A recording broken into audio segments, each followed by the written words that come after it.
Russian diplomat to the United Nations in Geneva resigns in protest, saying, "Never have I been so ashamed of my country," referring to February the 24th, the beginning of the Russian war on Ukraine. Boris Bondarov says the Ministry of Foreign Affairs has been marked with lies and unprofessionalism that's been increasing during his 20 years of service. And now he says he needs to be able to look at himself in the mirror. This as President Zelensky calls for additional military support, as he says Russian forces have 20 times the firepower in the Donbass region. Meanwhile, the West doubling down on military aid. The US saying that 20 nations have committed to new security assistance packages to aid Ukraine in its fight against the Russian onslaught. Many countries are donating critically needed artillery ammunition, coastal defense systems, and tanks and other armored vehicles. A military chaplain recording these videos, driving through Lyman here in Donbass as shelling goes off around him. The renewed Russian offensive in the Donbass leaving parts of this country devastated. And you hear the sound of the siren drifting through towns and villages around the country. And it's not just military targets that are being hit, but increasingly civilian ones, causing loss of home and a loss of life. We spoke with a group of people forced to flee from Severodonetsk, which is under constant bombardment, some comparing it to Mariupol. Helena tells me it's a horror. They're shelling everywhere.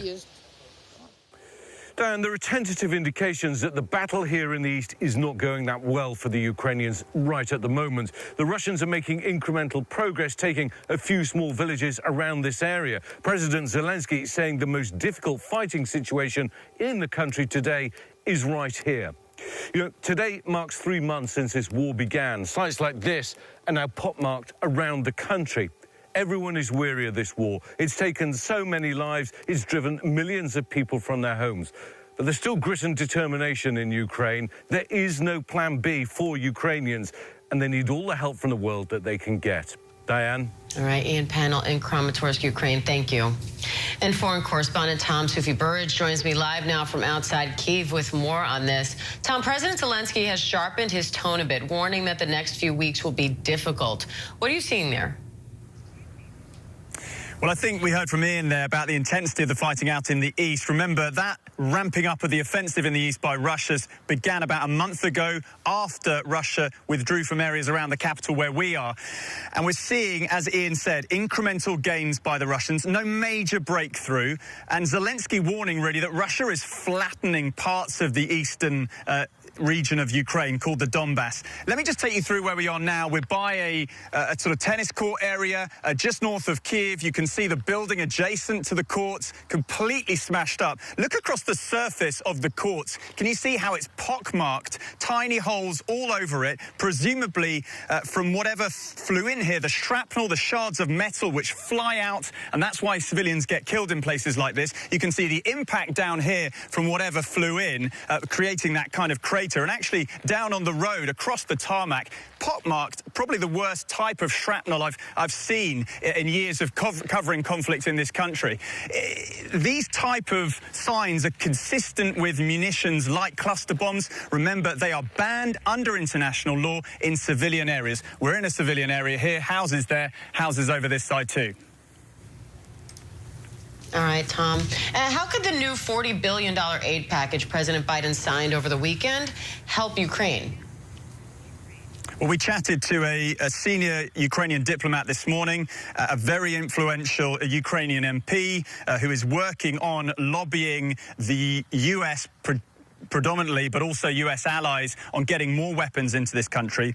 We heard from Secretary of Defense Austin there in Ian's piece saying that more weaponry is agreed from U.S. allies. There are conversations going on now, breaking news within the last hour or two, that senior White House officials around President Biden have spoken to senior officials around President Zelensky. The Ukrainians want, in particular, multi-launch rocket systems. These are weapons that can hit targets at distance. They can fly rockets over.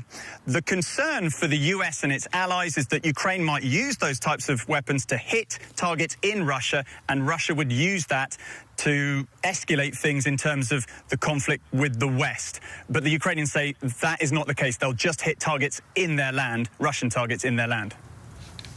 Now, Lithuania has just become the first European Union country to suspend all Russian energy imports. Do you think this could pave the way for others to follow suit? Well, look, Lithuania is able to do that because it's obviously got alternative sources of gas, energy. That's not the case for all European nations. The most obvious example is Germany. Germany is heavily dependent on Russian gas. The European Union, the club of nations across Europe, is moving on this. They're already saying they're going to get rid of oil imports from Russia. But gas imports is a much, much harder question. They need to ramp up renewables, alternative energy sources, and it's going to take some time. All right, Tom Sufi-Burridge for us outside Kyiv, Ukraine. Thank you.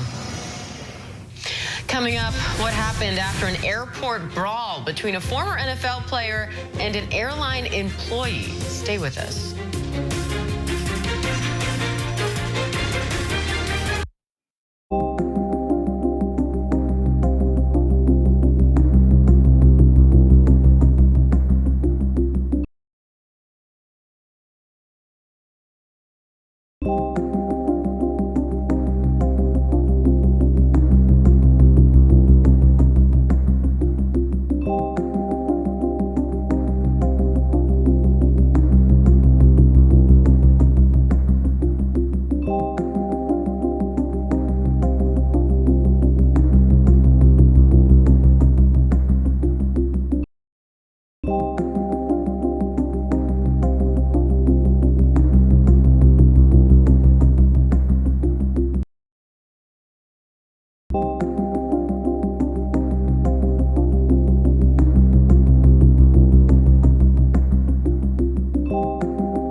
ABC News, America's #1 news source.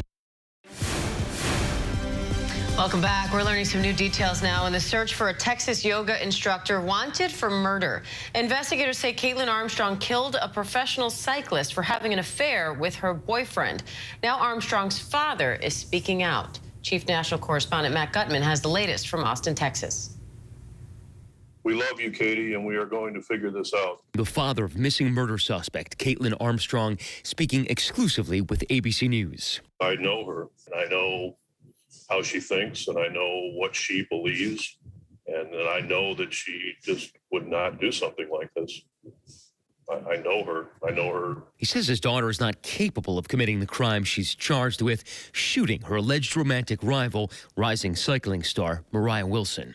That is what they believe. I know that she did not do this. There are a lot of unanswered questions. According to court documents, the day after Wilson's murder, police questioned Armstrong, confronting her with this surveillance video showing a dark SUV matching her vehicle driving away from the home.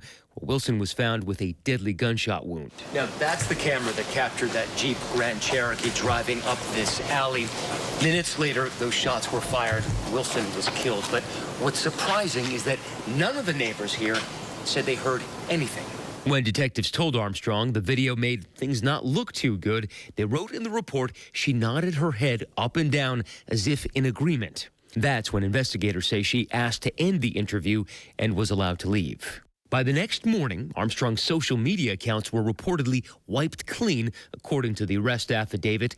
and she vanished. The U.S. Marshals joining the urgent search for her and say she may still be in the Austin area. She was a realtor. She was a yoga teacher. So she had personal relationships here in the Austin area. We hope that eventually, if she had some type of plan, that maybe she would reach out to those associates and we would receive a tip based upon that. Our thanks to Matt Gutman for that report. And a former NFL player and an airline worker are facing consequences after a video went viral of the two in an airport brawl. Brendan Langley is being charged with assault and the airline workers being fired after United tells ABC News it investigated the incident and this bystander video. Transportation correspondent Gio Benitez has more. United Airlines firing this wheelchair attendant at Newark Airport after this viral video shows former NFL player Brandon Langley and the employee in a violent brawl. Sources telling ABC News it all started when that employee asked for a wheelchair that Langley was using to carry his luggage. The situation quickly escalating, Langley eventually knocking the employee out, but the agent getting back up to continue the fight. United telling ABC News it has fired the employee after investigating the incident and reviewing video from a bystander. Langley briefly played for the Denver Broncos. This morning, he's charged with simple assault. One thing that I know about Brendan, he's one of the hardest working guys I've ever met. He doesn't, you know, he's not a very malicious, mean person, and you know, I don't know much about the situation, so I can't really speak on everything, but I just want him to be safe. I love him, and I hope everything works out in the end. This comes as nearly 2.5 million Americans are set to fly each day over the Memorial Day weekend. The FAA saying unruly passenger numbers continue to fall, but still more than 1,300 incidents were already reported this year. And ABC News has learned that Langley is back in Canada, where he plays professional football. His team says it's looking into the matter to learn all of the details. Diane? All right, Gio Benitez, thank you. Coming up, the latest on the monkeypox outbreak spreading around the world and how the CDC is responding here at home.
Welcome back. The CDC has started releasing some monkeypox vaccines from the national stockpile for a number of people who've been exposed to the virus. 7 people in the U.S. are now confirmed or presumed to have the virus in 5 states. The CDC says monkeypox can be transmitted through prolonged close contact, and anyone can get it. A second shipment of baby formula from overseas is set to arrive at Dulles Airport outside Washington, D.C. tomorrow. That shipment will bring the total to 1.5 million 8-ounce bottles of formula brought to the U.S. on 2 flights from Europe to help ease the nationwide shortage.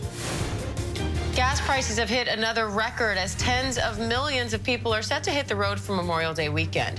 Gas prices in all 50 states are above $4 per gallon, with a national average now at $4.59. Despite those prices, AAA predicts that nearly 35 million people will travel by car more than 50 miles from their homes this weekend. I'm Diane Macedo. Stay with us as ABC News Live continues with more news, context, and analysis.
ABC News, America's #1 news source.